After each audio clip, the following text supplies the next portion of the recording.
The hike to Apache Springs was pretty nice because we were going downhill for quite a ways, except for that first bit going up there.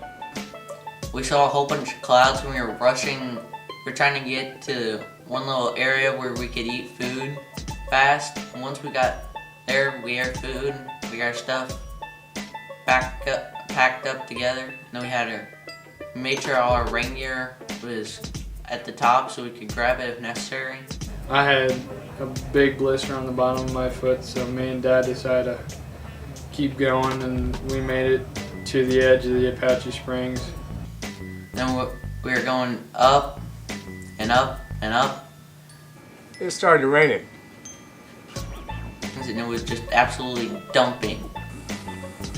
We decided that we were close enough that we might as well just, keep our back covers on and not put the rain gear on. And it started raining even harder and harder and harder.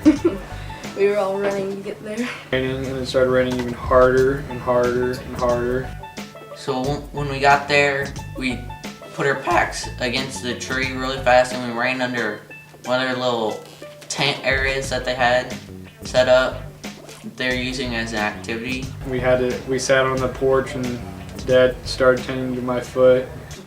Porch was just packed with people. And it started raining even harder and harder and harder.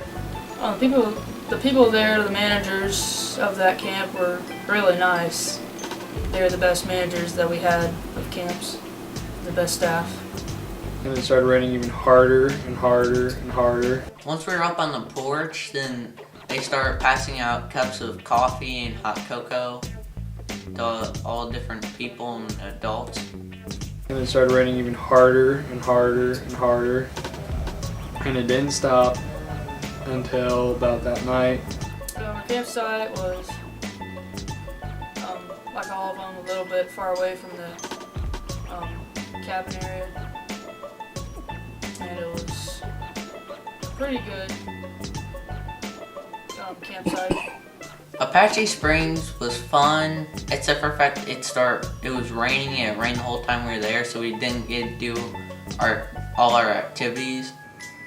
They tried to make your experience as best as they could. And Apache was probably one of the better camps that we went to. It was probably the best one. At Apache Springs, we did our conservation project, and our conservation project was sawing down the trees and cutting off the limbs. You had to go 50 out and 50 long. We went 50 out and 100 long, or 150 long to 200. And towards the end, Doug and Donovan cut down a pretty big tree with the bow saw. The sweat lodge, not as good as I thought it was going to be, but I mean, being in there was pretty good compared to being outside in the cold. Apache Springs was a pretty nice camp, although I didn't really like the rain that much because it made the sweat lodge experience a little bit less fun because it wasn't as hot. Now, originally the staff were going to have the sweat lodge closed, but the fire was still going. So we went up there and asked if they could do the sweat lodge. And they gladly decided to go out there in the cold rain to run the sweat lodge for us. We gotta try doing the sweat lodge anyway.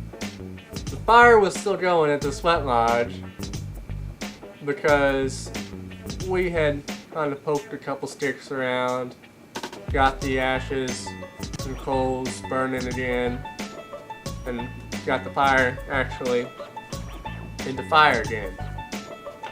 Outside during the sweat lodge, it was rainy, cold, just didn't really want to be out there that much. The rain had made it so difficult to get a fire hot enough, and we couldn't really get the rocks to get hot enough to where we could pour water on them and make the sweat lodge actually steamy. So we gotta at least sit down and relax for half hour or so. And Roger had started the fire, even though there was no fire there to start evidently.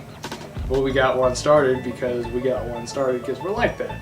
The sweat lodge was awesome, except there wasn't enough heat and out there to get enough steam, so we'd sweat a whole lot. But all the people that were there were really nice to us, and then some of us went off to the sunset, and some of us stayed at camp. I went to the sunset, and it was amazing. We got to see me, my dad, Donovan, Derek, and Dave. We got to see the sunset. And The trip to go see the sunset was kind of uphill to get there. When we finally got there, saw the beautiful sunset. I did spot a little elk from a long way away. That was pretty cool. That night when the other group went away to see the sunset hike, we just sat back, finished eating, and just talked a little bit. and telling stories until the other group came back. Later that night, I ended up getting to see the stars, and they are amazing. I have never seen so many stars in my life. because there were no clouds and there were no lights around to interrupt your vision up with the stars, and they were amazing. We couldn't find the Big Dipper though. We found a Little Dipper, but trees covered the Big Dipper.